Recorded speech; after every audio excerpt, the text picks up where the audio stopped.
Good morning, I'm WaywornWyrm, and welcome to my channel. And welcome back to the Monster Manual Backward. Today we continue our trek through Appendix A of the Monster Manual, as we explore the Badger, the Giant Badger, the Weasel, and the Giant Weasel. The Badger.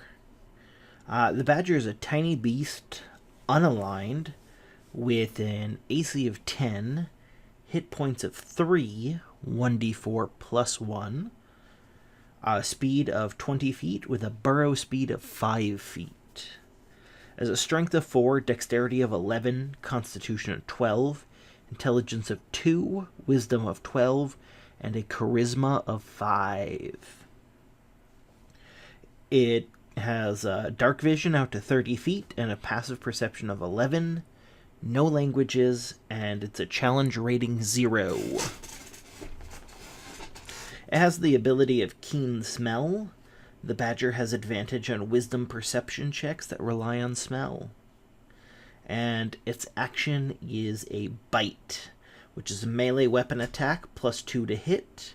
One target does 1 damage. Badgers are cute. That's a picture of an American badger. They're not... yeah, I wouldn't actually mess around with a badger, but they're cute. So how would I use a badger in a game? Again, given the intelligences of almost every creature here in Appendix A, you're pretty much limited to just combat. Although maybe like gnomes or halflings domesticate badgers. That'd be fun. Go to a halfling settlement or a gnome settlement and find out there are badgers all over the place that do pest control and essentially act as cats. But for combat, I don't know, maybe a easy random encounter that happens every now and again. I think I would just kind of describe badgers as being in the background, and if players want to interact with them, great. Or polymorph or wild shape. Badgers wouldn't be bad for that. Although again, 3 hit points and does 1 point of damage. That's not awesome. So, yeah, I think I'd probably just have badgers as set dressing, essentially. And probably wouldn't really need to deal with what their stats are, unless the party came across a badger fighting a rat in, a domesticated badger fighting a rat, something like that. So that is all on the badger. We're now moving on to the giant badger, which will probably be more interesting. And on to the giant badger. The giant badger is a medium beast, unaligned, armor class 10, hit points 13. That'd be 2d8 plus 4, speed 30 feet, burrow 10 feet. Has a strength of 13, a dexterity of 10, a constitution of 15, an intelligence of 2, a wisdom of 12, and a charisma of 5. Has dark vision out to 30 feet with a passive perception of 11, no languages, challenge rating 1/4. It also has the keen smell ability. It has advantage on wisdom perception checks that rely on smell.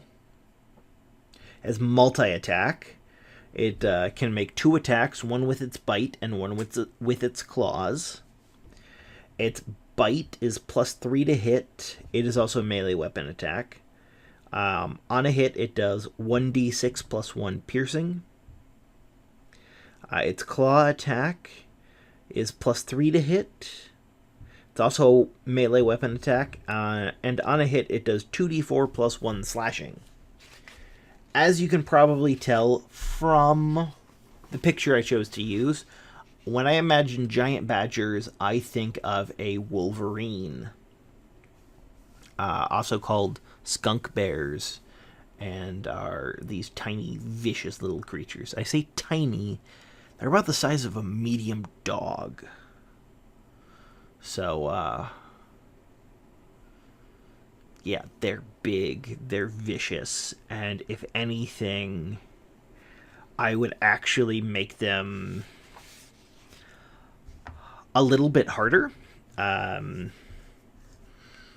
Maybe give them another d8 of hit points, maybe up their armor class 1 or 2, and call it natural armor. And maybe up their attacks a little bit, because wolverines can go toe-to-toe with bears and survive. And I'm not just necessarily talking about black bears.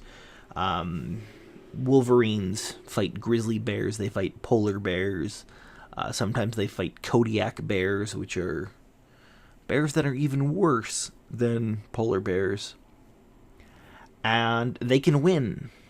In fact, against like black bears and some brown bears, a wolverine will win most of the time. So, how I would use a giant badger is, again, I would call it a wolverine, not a giant badger. And probably make it a random encounter. One of the things about wolverines is they're solitary, so I would only have like 1 or 2 in the encounter for a low-level party, and yeah, they might get their stuff thrashed. Just something that's really difficult to fight for a low-level party. Yeah, that's about that. That's the main way I would use a giant badger, is call it a wolverine and make it a little bit more powerful, and have it a random encounter for a probably low-level party. I would probably keep it to its realistic environments, which would be closing in on polar. Most wolverines are in Scandinavia, the northern parts of Russia, Canada, Alaska. However, wolverines, at least in the past, have been known to come down to almost the 30th parallel. To be 30 degrees. That's almost mid-United States. I think that covers almost the entirety of Europe, a good chunk of Asia. So really temperate or colder is what I would probably I'd probably throw a giant badger on those random encounter tables. So yeah, that is the giant badger, or the wolverine. And I will move on now to the weasel. And for our third entry today, we're going to be talking about the weasel. Excuse me, I seem to have developed a case of the hiccups. A weasel is a tiny beast, unaligned, with an armor class of 13, 1 hit point, that'd be 1d4 minus 1, a speed of 30 feet, a strength of 3, dexterity of 16, a constitution of 8, 2 intelligence, wisdom of 12, and a charisma of 3. It gets +3 to perception and +5 to stealth. It's a passive perception of 13. It doesn't speak any languages, and challenge rating 0. The weasel has keen hearing and smell. It has advantage on wisdom perception checks that rely on hearing or smell. And its action is Bite. It's a melee weapon attack, +5 to hit. It affects one target and does 1 point of piercing damage. So again, with creatures like this that, maybe they hit your characters, maybe not. But as soon as a character hits it, it's done. Especially when they're not that hard to hit. I don't really like using them for combat. The Badger has the same issue. Several of the birds we talked about last time, especially the Bat, have that issue. I'm glad that Appendix A exists, but it has a lot of entries that it's just like, yeah, these aren't really useful. But, I might be disappointed if they weren't in there. So I don't think Wizards can really win on that score. Yeah, again, I would use this probably as set dressing. Maybe as a pet. But other than that, I don't really see how or when I would use it. Just a weasel in combat. But that being said, let's go to wrap up today with the Giant Weasel. And we are ending today with the Giant Weasel. Giant Weasel is a medium beast, unaligned, with an armor class of 13, 9 hit points, that'd be 2d8, a speed of 40 feet, strength of 11, dexterity of 16, con of 10, intelligence of 4, which makes this above a bestial intelligence, wisdom of 12, charisma of 5. It is skilled in perception, which it gets +3, and stealth, which it gets +5. Dark vision up to 60 feet, and a passive perception of 13. Speaks no language and is challenge rating 1/8. It has keen hearing and smell. The weasel has advantage on wisdom perception checks that rely on hearing or smell.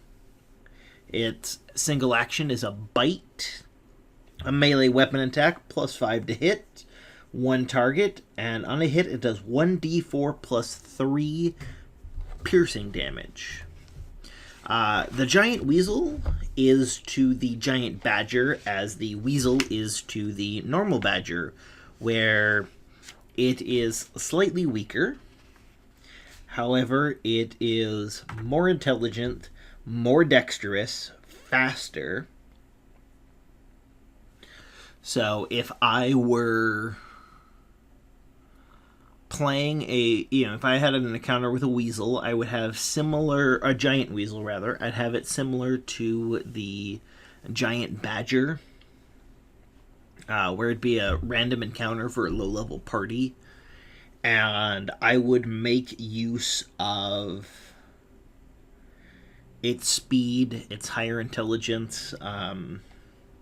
What I'd probably have it do is move, bite, disengage, and finish up its movement. I think that's still okay in 5th edition.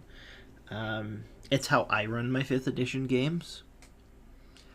And using the disengage...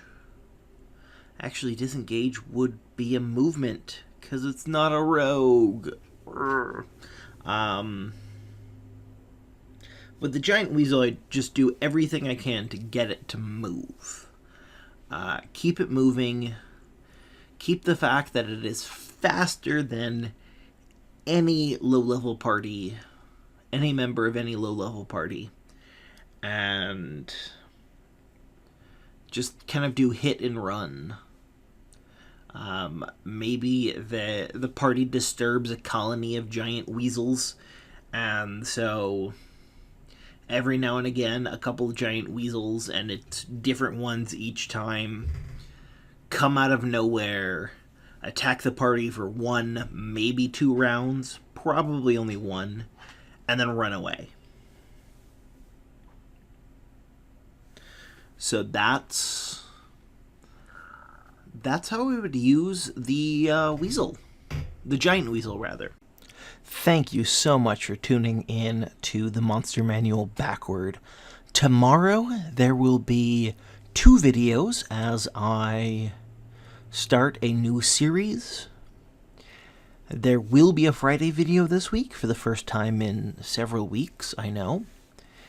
And on Saturday, be sure to tune in for the next chapter of Sherlock Holmes, A Study in Scarlet. Thank you.